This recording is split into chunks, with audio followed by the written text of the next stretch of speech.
Hola chicos, buenas tardes. Una disculpa la demora. Este, Buenas tardes. Buena tarde. Vamos a empezar con la clase y les voy a preguntar, ¿hicieron la tarea? ¿Quiero realizar este ejercicio? Sí, Ok. ¿Quién la hizo? ¿Cuánto les dio? a mí me dio 4.04, la B. Ok. ¿Alguien más la hizo? Sí, igual a ver. Ok. ¿Alguien más, chicos? ¿Hubo alguien que no supo hacerla? ¿Que no supo cómo hacerla?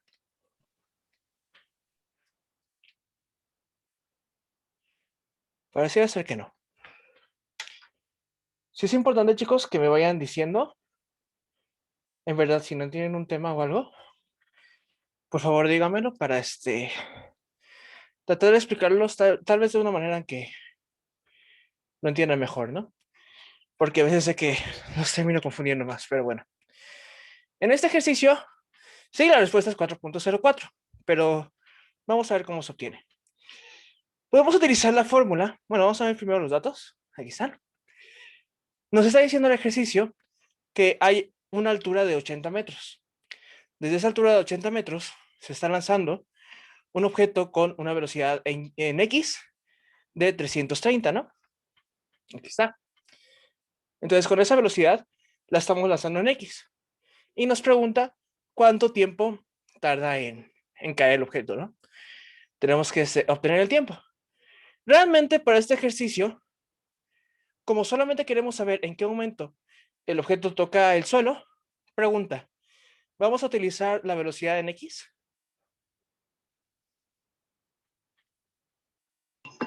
No, porque cero. No, la velocidad en X no es cero, de hecho es igual en todo el trayecto, es igual a 330. Pero la velocidad en X no la vamos a utilizar porque la velocidad en X solo afecta a la horizontal, ¿no? Y el tiempo que tarda en caer el objeto solo es vertical, ¿no? Entonces, solo importa a qué altura está. Entre más alto esté el objeto, más va a tardar en caer. Pero la velocidad en X, ¿qué tanto va horizontalmente? Viene siendo independiente de cuánto tiempo va a tardar en caer. Entonces, aunque nos den los datos de la velocidad horizontal, ¿no? En este caso, esta no la vamos a ocupar. No nos va a hacer falta para nuestros cálculos. De hecho, aquí tenemos la fórmula que nos dice que la altura es igual a la velocidad inicial en y por el tiempo más la gravedad por el tiempo al cuadrado entre 2. Esa es de las fórmulas que ya habíamos visto anteriormente. Y entonces, utilizando esta fórmula, podemos ver que la velocidad inicial es igual a cero. ¿Por qué es igual a cero? ¿Alguien me podría decir por qué la velocidad inicial en y es igual a cero?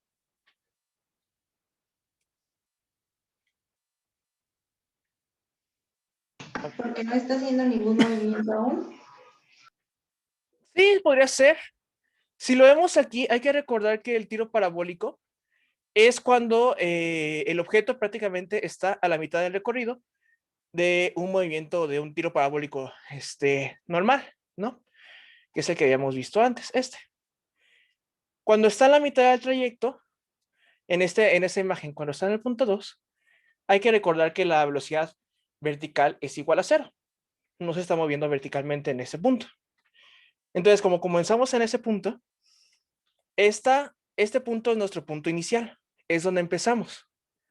Entonces, en este punto, la velocidad inicial en y es igual a cero. Parte del reposo, por decir así, en cuanto a lo vertical. En lo vertical no se está moviendo ni para arriba ni para abajo. Solamente tiene una velocidad en X que va en esta dirección. Perdonen mi respiración, chicos. Es que venía corriendo.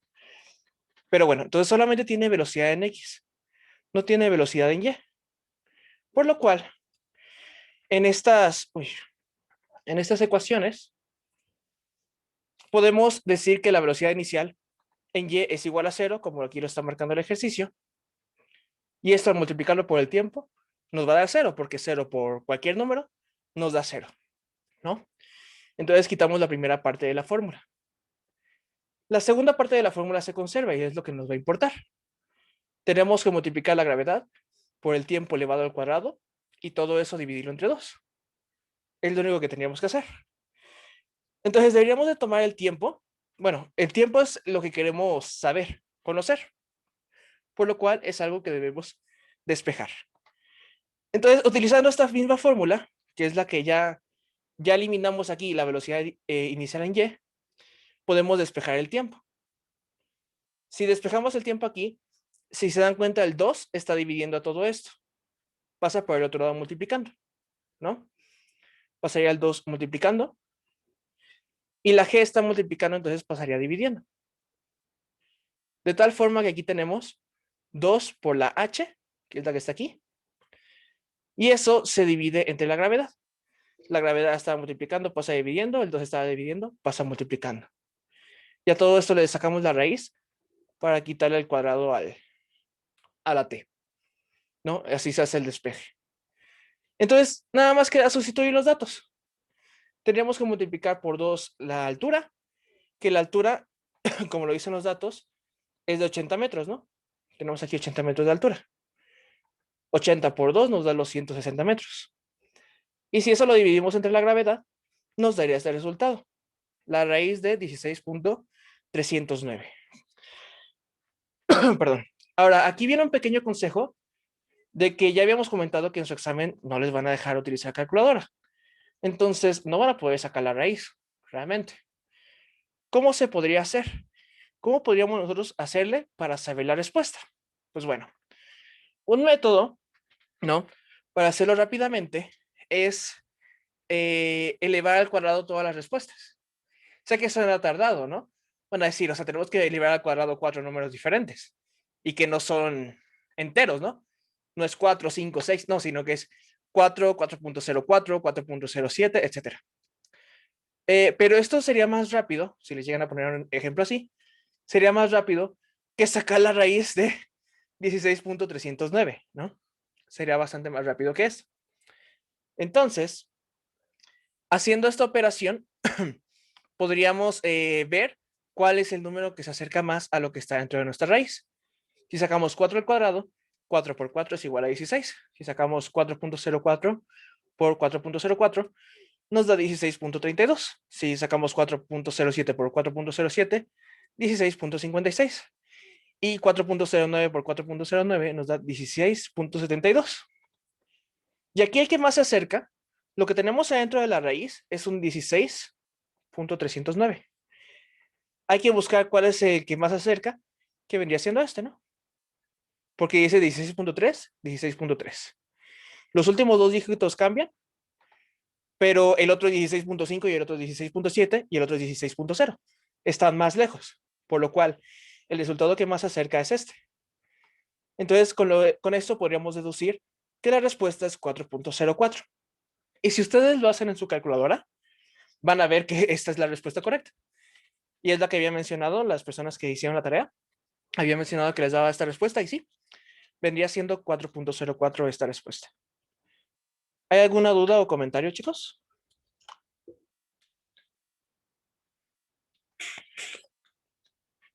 ¿Sí se entiende bien o hay alguien que tiene dudas? O sea, alguien que no entiende esta parte.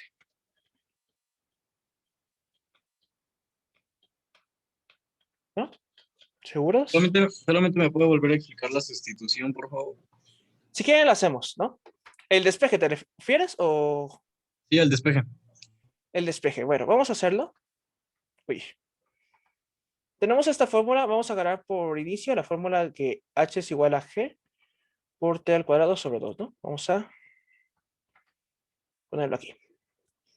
La altura es igual a la gravedad por el tiempo al cuadrado.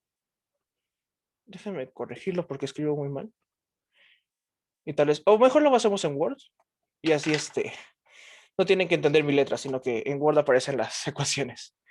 Y así lo entienden mejor. Vamos a insertar una ecuación. Hacemos un. Y bueno, la altura va a ser igual a la gravedad por el tiempo que está elevado al cuadrado. Y esto lo dividimos entre 2. Esta es la fórmula que ya tenemos. Queremos dejar sola la t. Aquí la t está siendo multiplicada por la gravedad y está siendo dividida entre 2, pero queremos dejar a la t solita. Entonces hay que quitarle al 2 y hay que quitarle a la g. Del lado derecho que están, hay que pasarlos al lado izquierdo. ¿Cuál quieren pasar primero, la g o el 2? ¿Cuál pasamos primero? El 2. El 2. El 2 está haciendo, bueno, vamos a poner, h es igual a g por t al cuadrado. Nos falta poner el 2. El 2 aquí está dividiendo del lado derecho. ¿Cómo lo pasaríamos al lado izquierdo? Multiplicando. Multiplicando, exactamente. Pasamos el 2 multiplicando y lo quitamos de este lado. Hay otra forma de verlo, por si no me acuerdo si fue en este grupo cuando me lo dijeron, o si fue en el otro, pero hay una forma un poco más sencilla de ver los despejes. Vamos a ver si me lo habilita. No me habilita el dibujo. Vale, ahí está. Nosotros aquí tenemos esta ecuación. H es igual a G por T al cuadrado entre 2. El marcador está muy grueso. Permítame un tantito. Vamos a borrar esto. Está muy grueso y no se va a ver. H, ¿es en serio? Aquí está. Es igual a la gravedad por el tiempo al cuadrado entre 2. Nosotros queremos eliminar este 2. Si queremos eliminar algo que se está dividiendo entre 2, ¿por cuánto lo tenemos que multiplicar? Por 2. Por 2, exactamente. Déjenme borrar esto, que lo hice mal. Ahí está. Lo tenemos que multiplicar por 2. Si esto de la derecha lo multiplicamos por 2, se elimina el 2 de abajo con el 2 de arriba. ¿Todos van bien hasta ahí? Sí, profe. Sí, profe. Ok. Como multiplicamos un 2 en la derecha, tenemos que también multiplicar un 2 a la izquierda. Si le hacemos algo a la operación de la derecha, tenemos que hacer lo mismo a la operación de la izquierda, ¿no? Para que los números sean iguales. Es como si dijéramos que x es igual a 5. Sabemos que x vale igual a 5. Si queremos duplicar esto, pondríamos 2x es igual a 2 por 5, ¿no? Sigue valiendo lo mismo. 2x es igual a 10 y sabemos que se cumple. Si multiplicamos un 2 en la izquierda, tenemos que hacerlo también en la derecha para que esto se siga cumpliendo. Entonces, de esta forma, si nosotros multiplicamos un 2 a la derecha, para eliminar el 2 de abajo, aquí, este 2 lo multiplicamos para eliminar el 2 de abajo, tenemos que multiplicarlo también en la izquierda. Entonces, al realizar estas operaciones, nos quedaría 2h es igual a la gravedad por el tiempo al cuadrado. Y el 2 ya se eliminó, ¿no? Ya no hay que ponerlo, sería como entre 1, pero esto ya no hace falta que lo pongamos. Ya no se tiene que indicar. Y es lo mismo que tenemos de este lado, ¿no? Si no se acuerdan de que si está dividiendo pasa multiplicando, si está multiplicando pasa dividiendo, pueden hacer también estas operaciones para saber qué se tiene que hacer en este caso. ¿Hasta este punto está claro o no, chicos? Sí, profe. ¿Sí? Ok. Entonces ya quitamos el 2, pero la t todavía no está solita. Todavía nos está estorbando algo.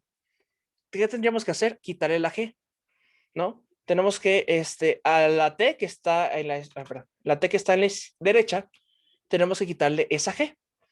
Entonces, ¿qué tendríamos que hacer a la g para poder dejar a la t solita? ¿Cómo pasaría al otro lado? Dividiendo. Dividiendo, exactamente. Y luego se pone la raíz, ¿no? Exactamente, ahorita vamos a poner la raíz. Como está multiplicando de este lado, pasa dividiendo acá, ¿no? Entonces, aquí podemos voltear la ecuación. La voy a voltear aquí abajo, porque lo que nos interesa es la t. Por lo general, el valor que nos interesa o la variable que nos interesa va a la izquierda y lo demás a la derecha. Entonces, simplemente las voy a meter sus lados, pero sigue siendo exactamente lo mismo. Y ahora sí, tenemos, con esta fórmula, podríamos obtener cuánto vale t al cuadrado. Pero no queremos saber cuánto vale t al cuadrado, queremos ver cuánto vale t. Entonces, para saber cuánto vale t solita, tendríamos que sacarle la raíz a t, ¿no? Sí. Entonces, vamos a hacerlo aquí abajo. Es SQRT. t al cuadrado. A ver si me lo pone. No, no me lo pone. Bueno, lo colocamos igual. Tenemos que sacarle la raíz a t al cuadrado para que esta raíz elimine el cuadrado que tiene la t. Pero si le hacemos algo a la izquierda, tenemos que hacerlo también a la derecha. Entonces, a todo esto que está aquí, en la derecha, todo lo de la derecha, tendríamos que sacarle también la raíz. Entonces coloco una raíz radical para que se siga siendo la misma equivalencia, ¿no? Que no afectemos la ecuación, que siga valiendo lo mismo. Y t cuadrada, la raíz de t cuadrada viene siendo simplemente t. Y entonces del lado derecho nos quedaría, si es que no me confundo, ahí está. Solamente nos quedaría lo que está dentro de la, bueno, la raíz y lo que está dentro de la raíz. De esta forma. ¿Se entendió este último paso, chicos? Sí, profe. ¿Todos seguros? Sí. ¿Sí? Ok. Entonces, aquí me salgo de aquí. Muy bien. Y entonces, si se dan cuenta, aquí está la fórmula, en esta parte de abajo, en donde es el mismo despeje, ¿no? Es la misma fórmula que acabamos de despejar en este momento. Entonces, bueno, a este punto... ¿Por qué elegimos esa fórmula? Y no las que ya teníamos de medio tiro parabólico. De hecho, esta fórmula está dentro de la de medio tiro parabólico. La ventaja de esta fórmula, de la última fórmula, es que si se dan cuenta, es la única que relaciona altura y tiempo. Por ejemplo, la tercera fórmula nos permite conocer la velocidad final cuando tenemos la altura. La segunda fórmula nos permite conocer la velocidad final cuando tenemos el tiempo.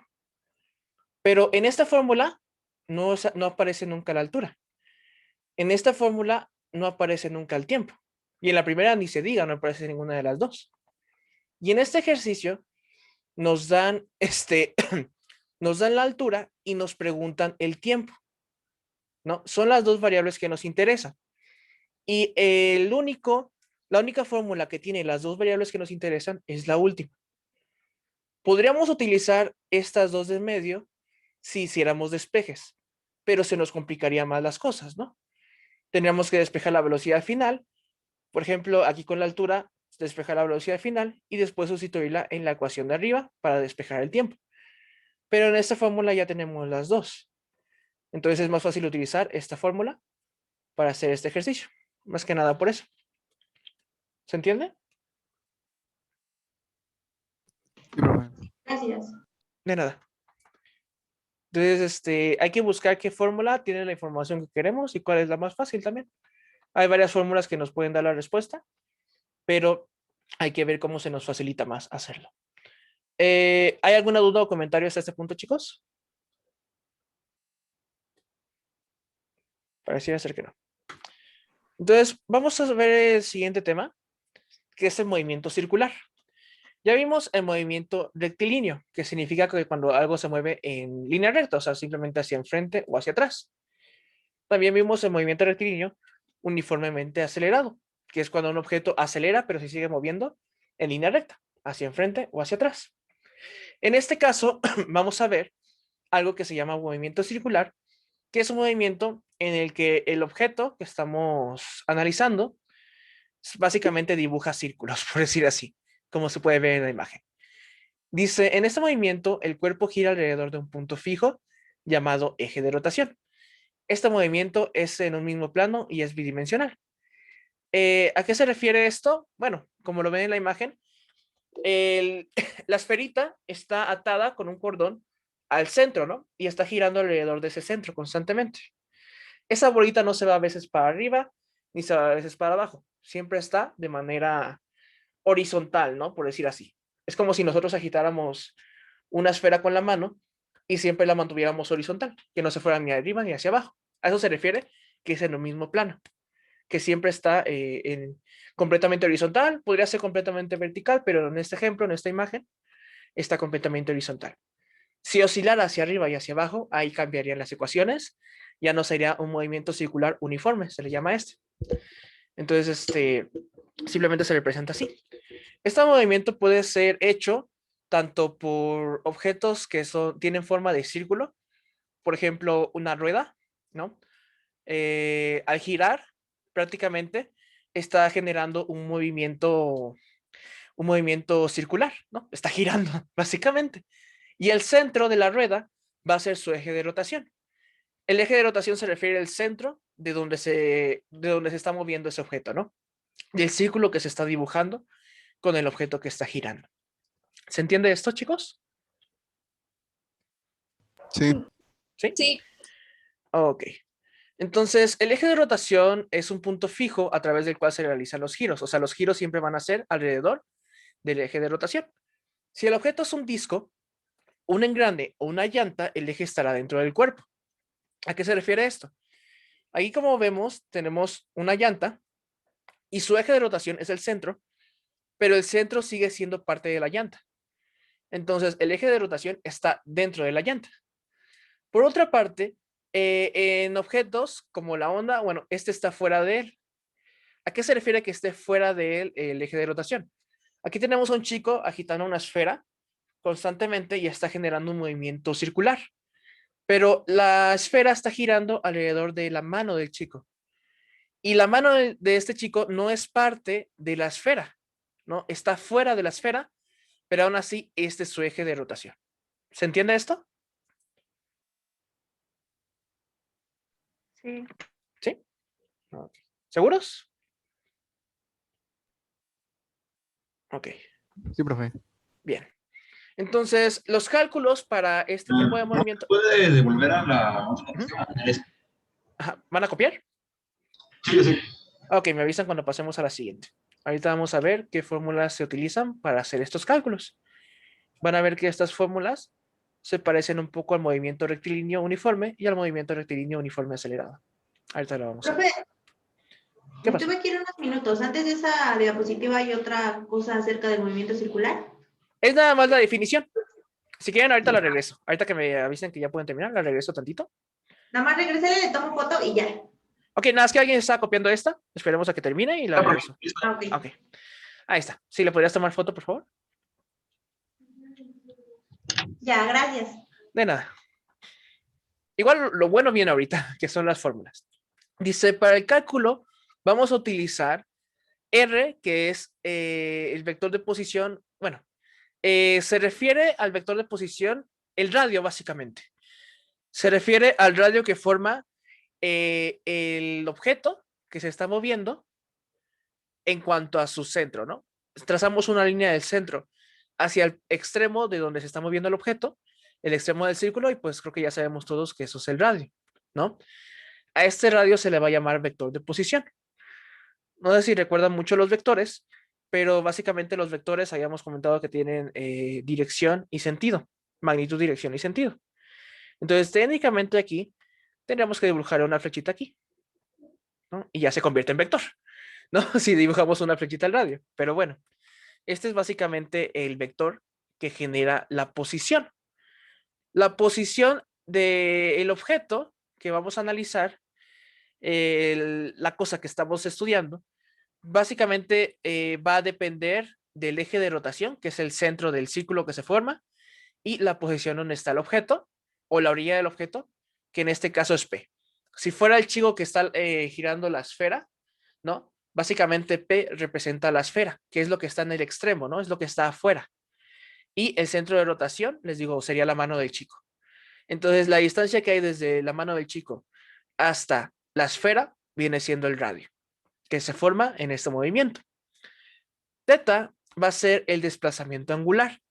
Nosotros podemos poner una referencia y decir que, por ejemplo, cuando está mirando hacia acá el radio, ¿no? Cuando está en este punto, mirando hacia aquí, es 0. Y entonces todo lo que avance hacia esta dirección va a aumentar los grados, ¿no? Va a aumentar el ángulo que se está formando con respecto a esta línea horizontal, y entonces se dice que hay un desplazamiento angular, ¿no? Cuando nosotros vamos aumentando este ángulo que hay desde la horizontal hasta donde está la esfera en ese momento, se dice que estamos haciendo un desplazamiento angular porque aumenta el radio, digo, aumenta el ángulo, perdón. Es como si en el movimiento rectilíneo uniforme nosotros tenemos un movimiento, un desplazamiento cuando aumenta la distancia, ¿no? Cuando un objeto se mueve hacia adelante o hacia atrás. Bueno, cuando gira va aumentando su ángulo y ese aumento de ángulo lo llamamos desplazamiento angular. P, bueno, aquí de hecho lo ponieron al revés, pero P dice que es la posición inicial y O es la posición final. Realmente vendría siendo al revés, pero igual no importa. Vamos a tener una posición inicial, ¿no? Una posición de referencia, que en este caso les digo es la O. Por cómo se está midiendo el ángulo podemos saber que es la O, porque el ángulo se está midiendo desde esta línea hasta la de arriba. Pero bueno, vamos a tener dos puntos, ¿no? Uno que es el original y otro que es hasta el punto donde está llegando. ¿Hasta este punto hay alguna duda, chicos? No, profe. ¿No? Sí. Ok. Entonces, continuamos. Dentro del movimiento circular hay dos conceptos más que debemos revisar, los cuales son el periodo y la frecuencia. El periodo es el tiempo que tarda en dar una vuelta o revolución el objeto, ¿no? El objeto va a estar girando, les digo, respecto a un eje, y cuando ya completó una vuelta, se le llama una revolución o una vuelta, ¿no? ¿Han escuchado las revoluciones por minutos o RPM? ¿No? Sí. ¿Sí? Pues a eso se refiere, ¿no? O sea, una revolución se refiere a dar una vuelta completa. Y nosotros podemos medir cuántas vueltas da este objeto en tantos segundos, ¿no? Si dividimos cuántas vueltas dio en cierta cantidad de segundos, obtendríamos el periodo, ¿no? También tenemos algo que se llama la frecuencia, que la frecuencia es cuántas vueltas o revoluciones da en una unidad de tiempo. O sea, revoluciones por minutos o vueltas por hora. Bueno, aquí está. Se puede confundir mucho lo que es el periodo y la frecuencia, porque uno es lo contrario que otro, ¿no? El periodo es el tiempo que tarda en dar una vuelta. Por ejemplo, vamos a decir que tardó 3 segundos en dar una vuelta completa el objeto. Eso sería el periodo, ¿no? ¿Cuántas vueltas dio en un segundo? No, mentira. ¿Cuántos segundos tardó en dar una vuelta? ¿Se tardó 3 segundos en dar una vuelta? ¿O se tardó medio segundo en dar una vuelta? ¿O se tardó 10 segundos en dar una vuelta? La frecuencia es lo contrario. Es cuántas vueltas dio en un segundo. Perdón. Entonces, en un segundo pudo haber dado 10 vueltas, 20 vueltas, 30 vueltas, ¿no? A eso se refiere la frecuencia. Uno es lo contrario de otro. De hecho, la frecuencia es 1 entre el periodo y el periodo es 1 entre la frecuencia. Son inversos, es lo contrario. Pero bueno, ahorita lo vamos a ver. Entonces, ¿puedo pasar a la siguiente diapositiva? Sí, profe. Sí. Ok, gracias. Como vimos al principio en los movimientos existentes, están el movimiento rectilíneo uniforme y el movimiento rectilíneo uniformemente acelerado. En los circulares también hay movimientos similares. Hay un movimiento circular uniforme y está el movimiento circular uniformemente acelerado. Y como hicimos al principio, veremos primero el uniforme, porque es el más sencillo. ¿Se acuerdan cuál era el movimiento rectilíneo uniforme? Sí. ¿Cuál era su característica? ¿Qué lo diferenciaba? Que tenía velocidad constante.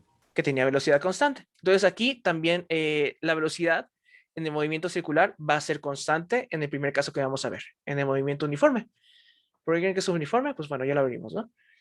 Ya lo platicamos. En este tipo de movimiento se considera uniforme cuando se mueve a una velocidad angular constante.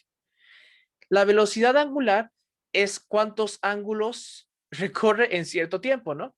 Básicamente, qué tan rápido gira el objeto.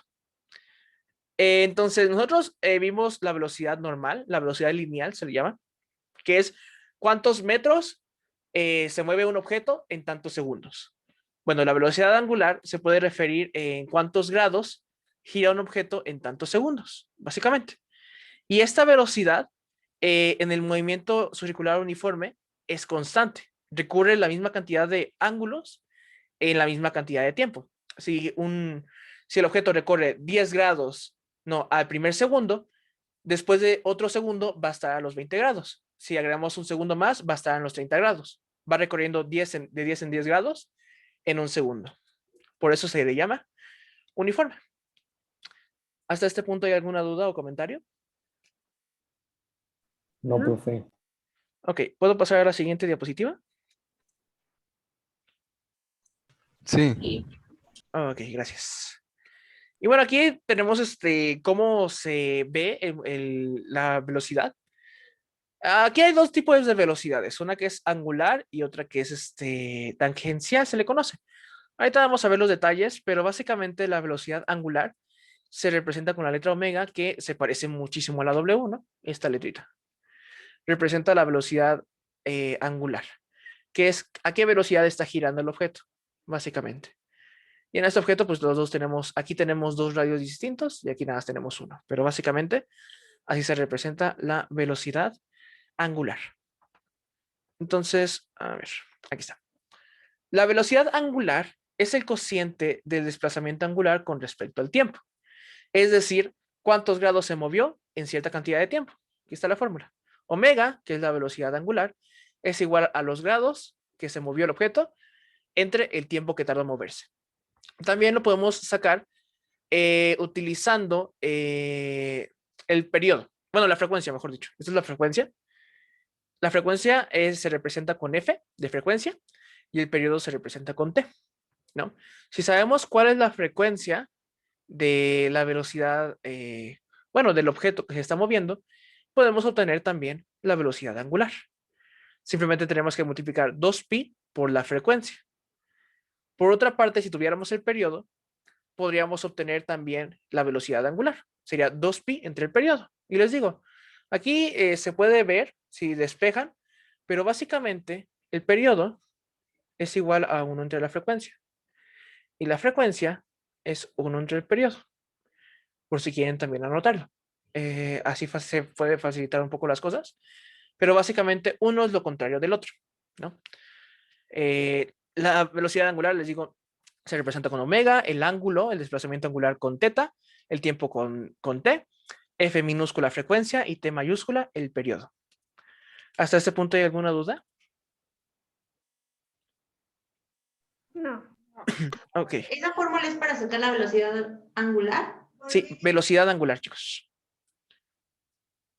Me avisan cuando pueda pasar a la siguiente diapositiva, por favor. Sí, es importante que la copian y que se la aprendan. Aunque la primera fórmula, les digo, se parece mucho a la de velocidad es igual a distancia de tiempo, ¿no? Nada más que ahorita estamos agarrando velocidad angular y desplazamiento angular, o cuántos grados se mueve.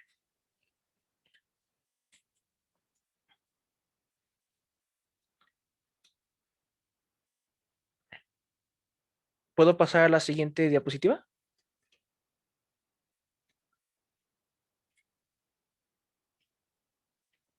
Sí, profe. Sí. Ok.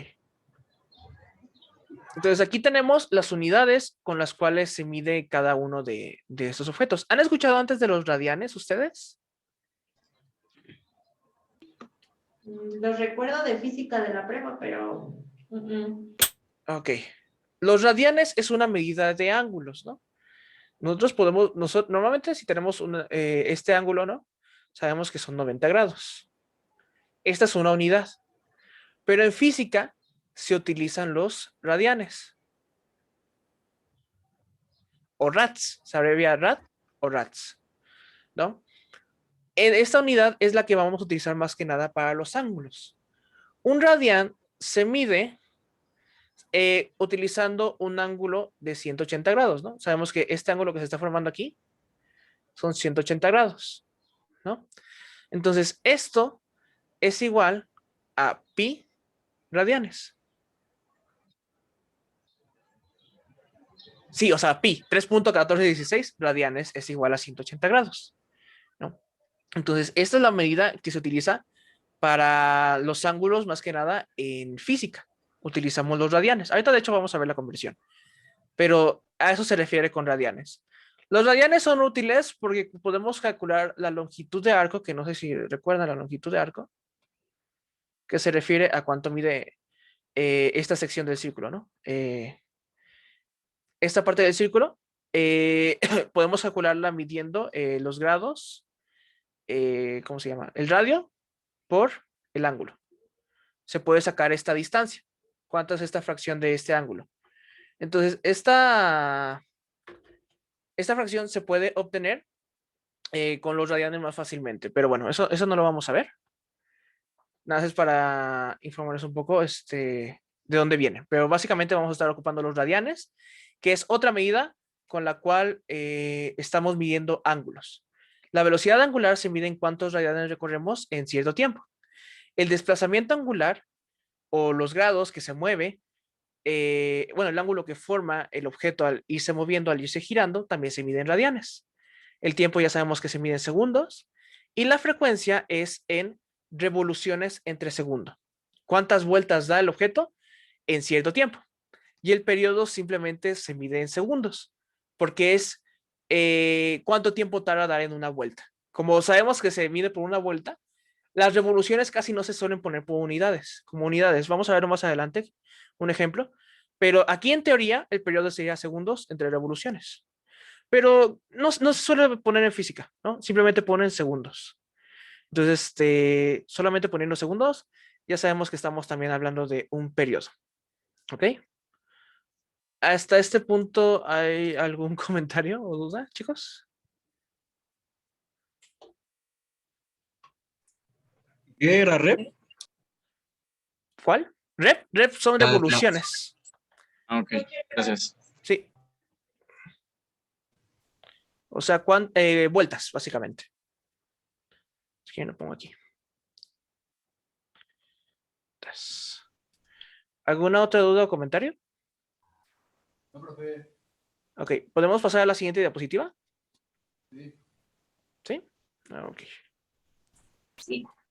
gracias. Entonces, 2pi radianes viene siendo igual a 360 grados, o sea, una vuelta. Una vuelta completa, ya sabemos que son 360 grados, pero en radianes sería 2pi radianes. Conociendo esto, podríamos hacer fácilmente la conversión de que un radián es igual a 360 grados entre 2pi, ¿no? Si hacemos el despeje, ¿no? Tenemos los 360 grados aquí, tenemos los radianes de este lado, en la izquierda, multiplicándose por 2pi. Lo que queremos despejar son los radianes. 2pi está multiplicando, pasaría dividiendo. 360 entre 2pi. Y es lo que tenemos aquí. Uy, me pasó un poquito. Aquí. Que vendría siendo 57.3 grados, ¿no? Si ya quieren sacar cuánto vale un radián. Pero por lo general esa es la fórmula que vamos a estar utilizando para hacer las conversiones, ¿no? Hay que recordar simplemente que 2pi radianes es igual a 360 grados o que pi radianes es igual a 180 grados. La que prefieran aprenderse, pueden hacerlo, pero esto es básicamente la conversión que utilizamos para pasar de radianes a grados y de grados a radianes. ¿Hasta este punto hay alguna duda o comentario? No, ninguno. ¿No? Ok. ¿Puedo pasar a la siguiente diapositiva? Ok. Entonces, tenemos un pequeño ejercicio. Dice, un objeto que se hace girar se desplaza 24 radianes en 0.4 segundos. ¿Cuál es la velocidad angular de dicho objeto? ¿Cuánto sería, chicos? ¿Podrían calcularlo, por favor?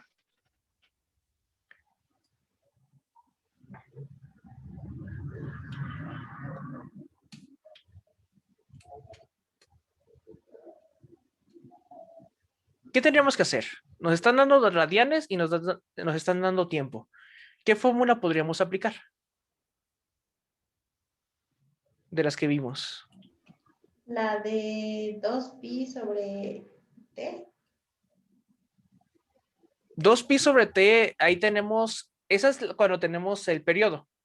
Pero como información no nos están dando el periodo, nos están dando los radianes, el desplazamiento angular. ¿La de qué? La de velocidad. La de velocidad angular. ¿Cuánto vale la velocidad angular? ¿Se acuerdan?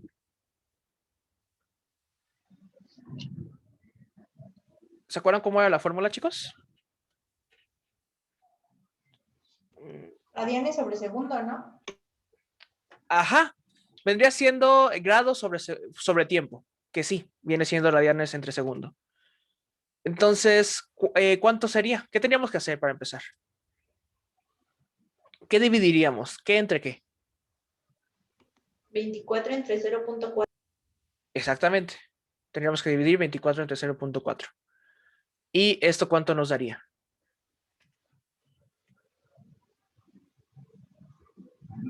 Da 60, profe. Bueno, a mí me da 100. 60. Sí, es correcto. Ok. Me imagino que tal vez no todos están entendiendo, pero vamos. Bueno, ¿alguien más hizo el ejercicio y les dio 60? A mí igual me dio 60. 60. Muy bien. Entonces, ¿cómo se hace esto? ¿No? ¿Cómo se hace este pequeño ejercicio? Tenemos primero los datos que nos están dando, que es que los grados que recorrió el objeto fueron 24 radianes. Hay que recordar, los radianes es una distancia de grados, ¿no? ¿Cuántos grados recorre? El tiempo que tardó en recorrer esos grados fueron 0.4 segundos, ¿no? Ese es el tiempo que tardó en pasar de 0 radianes a 24 radianes. Es el tiempo que tardó en recorrer ese ángulo. Perdón, dije grados, era ángulo.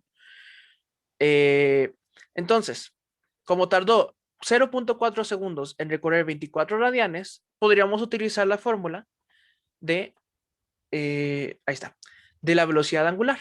La velocidad angular nos permite dividir el desplazamiento angular, que son los grados, o, bueno, es que normalmente lo medimos en grados, pero es el ángulo, θ representa el ángulo, y eso lo dividimos entre el tiempo que tardó en recorrer esa cantidad de radianes o grados, o básicamente en crecer ese ángulo. Entonces tendríamos simplemente que dividir los 24 radianes entre 0.4 segundos. Haciendo esta división, si dividimos 24 entre 0.4, nos daría 60. Y el resultado estaría en radianes entre segundo, chicos.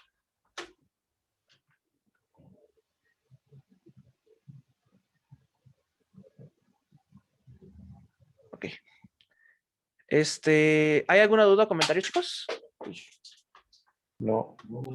¿No? No, profe. ¿Seguros? Ok. ¿Puedo pasar a la siguiente diapositiva? Sí. Gracias. Aquí tenemos, bueno, es el mismo ejercicio. Simplemente marca que la respuesta correctamente es 60 radianes entre segundo. Ahora tenemos también algo que se llama velocidad tangencial. Ustedes, si se ponen a girar una esfera, vamos a decir que amarran una piedrita a un listón y se pongan a girar la piedrita, ¿no? Con su mano. ¿Qué pasaría si se rompe el listón? ¿Qué le pasaría a la piedrita? Sale en línea recta, ¿no? Sale en línea recta, exactamente. La piedrita no va a seguir dibujando círculos arriba de donde la estábamos girando, sino que va a salir en línea recta, ¿no? Entonces, de hecho, esa es la dirección a la que quiere ir la piedrita, ¿no? Nosotros, como la tenemos amarrada con un cordón a nuestra mano, hacemos que se mantenga en un círculo, pero la piedrita quiere salir disparada en línea recta, no quiere seguir girando, quiere salir en línea recta.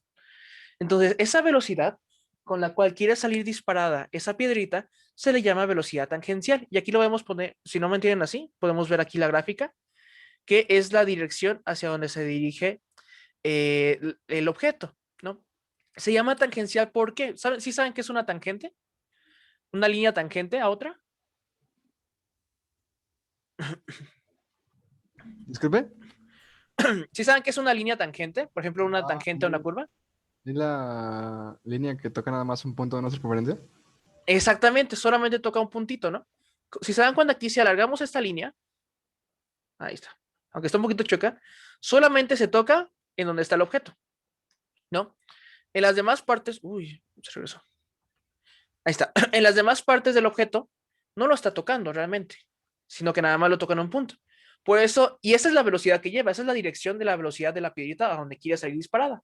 Como esa velocidad forma una tangente con el círculo que está haciendo la esfera, bueno, la piedrita que estamos girando, se le conoce como velocidad tangencial, por eso tiene ese nombre. Y esa velocidad tangencial va a ser muy simple calcularla. Simplemente hay que multiplicar la velocidad angular por el radio, ¿no? Multiplicando la velocidad angular que lleva, que ya vimos cómo calcular la velocidad angular. Si la multiplicamos esa por el radio, ¿no? La distancia que hay desde la piedrita hasta donde la estamos empezando a girar con nuestra mano, tendríamos la velocidad tangencial. Y esta velocidad tangencial ya se va a medir en metros entre segundo, como las velocidades que habíamos visto, ¿no? Ahorita la velocidad angular, esta se mide en radianes entre segundo, pero la velocidad tangencial se mide en metros entre segundo, chicos. Entonces, ¿sí se entiende este punto? Sí, profe. ¿Todos, chicos? Sí. Ok. Otra forma de calcular la velocidad tangencial es multiplicando 2pi por la frecuencia por el radio. Que si se dan cuenta, esto simplemente es una sustitución de la fórmula de la velocidad angular. Y si checan sus fórmulas de velocidad angular, van a ver que tenemos que la velocidad angular es igual a 2pi por f. Entonces, es lo mismo. Si nos dan simplemente la frecuencia, podríamos calcular también la velocidad tangencial. ¿Puedo pasar a la siguiente diapositiva? Sí. Gracias. Entonces, la velocidad angular se mide en radianes entre segundo, como ya hemos visto. El radio es una distancia, por lo cual lo vamos a medir en metros. La frecuencia, otra manera de medir la frecuencia es en hertz. Hertz significa ciclos por segundo, ciclos entre segundo. Una vuelta se le conoce como una revolución, pero también se le puede conocer como un ciclo, ¿no? La esfera, bueno, la pelota, si la empezamos a girar, va a empezar a girar en un punto, va a dar una vuelta, y cuando termine de dar una vuelta, va a empezar de nuevo en el siguiente punto. A eso se le llama un ciclo, ¿no? Cuando da una vuelta completa, se le llama un ciclo. Cuando repite 60 ciclos, ¿no? Teníamos 60 Hz. Los Hertz se utilizan para medir otras cosas, no solamente vueltas que da un objeto. Se utiliza para medir cosas que se repiten, frecuencia. Entonces la frecuencia generalmente la vamos a medir en Hertz, pero igual se utiliza para otras medidas, no solamente para esto. Entonces es un hertz por vuelta, bueno, por ciclo que hace. Ajá, exactamente. Sí, es un hertz por ciclo. Viene siendo esto igual a ciclo entre segundo o revoluciones entre segundos. Si se dan cuenta, voy a ponerlo rapidito. Ahorita les dejo que copien. Aquí teníamos que la frecuencia se mide en revoluciones entre segundo. Revoluciones entre segundo es lo mismo que un hertz, ¿no? Se mide lo mismo. Sería equivalente esta medida. Entonces, ¿un periodo es un hertz? El periodo no, la frecuencia. Ah, gracias. El periodo vendría siendo 1 sobre hertz, que es igual a segundos. No sé por qué a veces no se marca bien, pero bueno. Básicamente sería así. Y este es el periodo que es la T. Pero bueno. Aquí ya no estamos manejando periodo. Podríamos calcularlo con periodo, pero se utiliza más la frecuencia. ¿Hasta este punto hay alguna duda o comentario, chicos? No. ¿No? ¿Podemos pasar a la siguiente diapositiva? Sí, profe. Gracias. Entonces, ¿por qué? Vamos a ver el movimiento circular uniformemente acelerado. ¿Por qué creen que se le llama acelerado a este movimiento?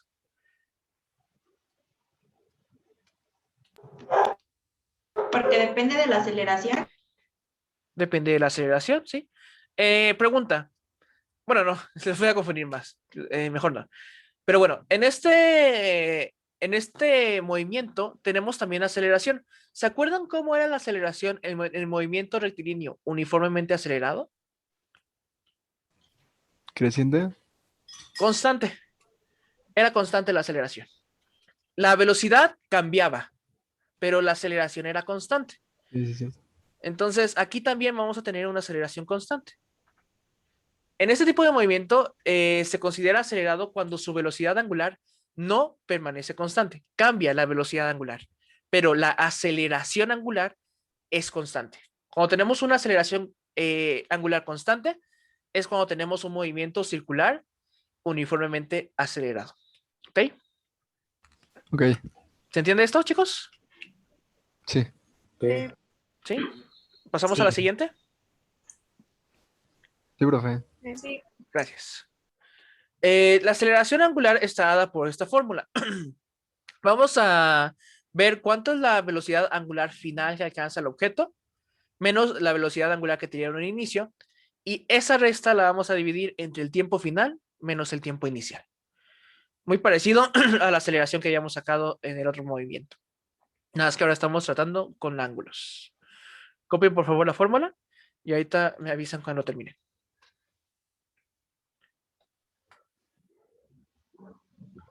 Hoy es viernes, ¿verdad? Sí. Ok. Sí.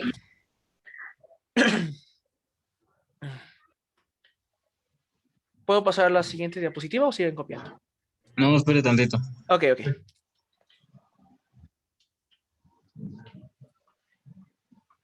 Creo que sí les voy a dejar una tarea. Se las voy a subir a Classroom porque quiero ver cómo van entendiendo este tema. Y comentaron varios que sí querían asesoría de física. Lo- Justo de eso iba a hablar. sí. Si quieren asesorías, chicos, mándenme mensaje. Por favor, a mi WhatsApp. Listo, profe. Gracias. Y sobre el tema que tengan dudas o los temas que tengan dudas. Si ponen todos es válido. Pero sobre los temas que más tengan dudas y así, o sea, yo los voy registrando y nos vamos organizando para cierto día, vamos a ver si coincidimos, cierto día ver cierto tema y tratar de explicarlo hasta que lo entiendan bien. Chicos, porque lo que me importa es Yo siento que lo que pasa, o personalmente lo digo, por ejemplo, este tema es, bueno, yo lo siento un poco sencillo porque las fórmulas son poquitas, pero en el caso de los pasados teníamos muchas fórmulas y de esas fórmulas se hacían más despejes. Y digo, o sea, yo entiendo que no las tenemos que aprender, pero siento que la manera en la que las aplicamos, yo siento que a lo mejor no tenemos el suficiente tiempo para poderlas aplicar todas, pero siento que sería bueno poder aplicar mínimo en un problema cada una para entenderlas, porque realmente solamente de a lo mejor de 5 fórmulas que nos dio en el pasado, que fue en el de vectorial, si no, el de vectorial, perdón, el de tiro parabólico, pues son muchas fórmulas y únicamente ocupamos una. Entonces, pues yo siento que más o menos es mi problema, que no logro abarcar como tal todo el tema o entenderlo por completo. Sí, está bien. Yo también siento que son muy poquitos problemas. No sé si aquí lo he comentado, es que siempre lo comentan en las clases, pero ahí me piden que yo les dé clases con las presentaciones que me dan mis superiores. Entonces, yo como tal no puedo, yo no pongo las clases. Pero sí considero que hacen falta más ejercicios, pero hay algo que también es cierto, casi no tenemos tiempo. Tiempo es muy limitado para este curso. Más bien este curso se supone que es un repaso de lo que ya vieron, pero sé que algunos temas no los vieron o no los entendieron bien.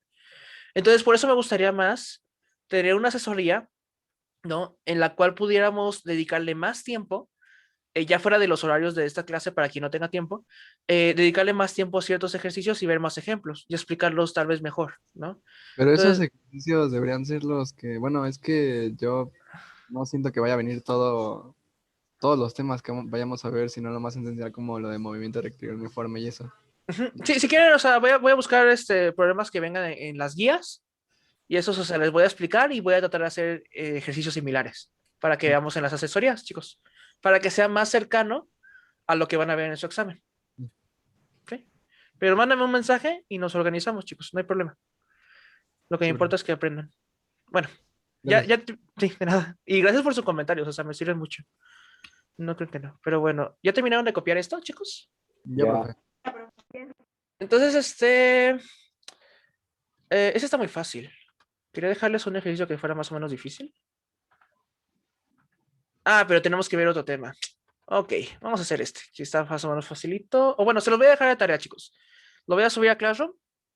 Y quiero que entiendan este problema. Dice, una rueda partiendo del reposo adquiere una velocidad de 1050 radianes entre segundo. En 2.5 minutos, ¿cuál va a ser la aceleración angular de la rueda? Hay que calcular la aceleración angular con las fórmulas que está aquí, utilizando los datos que aparecen en pantalla, básicamente. Y esa sí la voy a subir a Classroom. No creo que hoy, porque hoy estoy algo ocupado, pero si es, o tal vez sea hoy en la noche o mañana tempranito. Pero sí la voy a subir a Classroom, chicos, para que la hagan. Pero quiero ver que también van entendiendo este tema. Por favor. Y si no queda ninguna duda, sería todo por el día de hoy, chicos. Y nos veríamos la próxima semana. Creo que es el martes cuando tenemos clases, si no me equivoco. Sí, profe. Profe, cuídese. Muchas gracias y cuídense ustedes también. Nos vemos, profe. Nos vemos, chicos. Hasta luego. Hasta luego, chicos.